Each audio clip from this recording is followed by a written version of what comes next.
భారీ ఈదురుగాలులతో కృష్ణా జిల్లా పామర్రులో కూలిన ఓ ఆలయంలో ధ్వజస్తంభం కూలింది. ఆ విజువల్ మనం చూస్తున్నాం. పామర్రు బుచ్చమ్మ ఆశ్రమంలో ఈ ఘటన చోటు చేసుకుంది.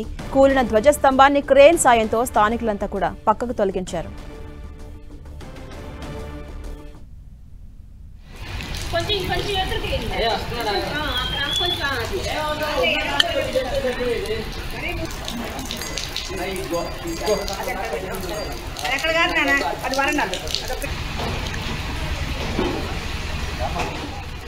మనం విజువల్ చూస్తూ ఉన్నాం. కూలిన ధ్వజస్తంభాన్ని క్రేన్ సాయంతో పక్కకు తీస్తున్న విజువల్ మనం చూస్తూ ఉన్నాం.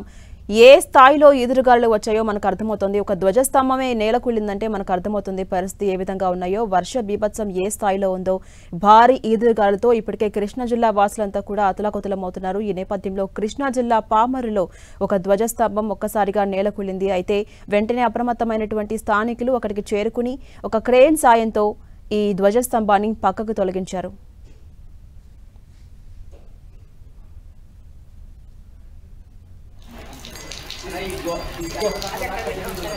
ఎక్కడ కాదు నాన్న అది వరండా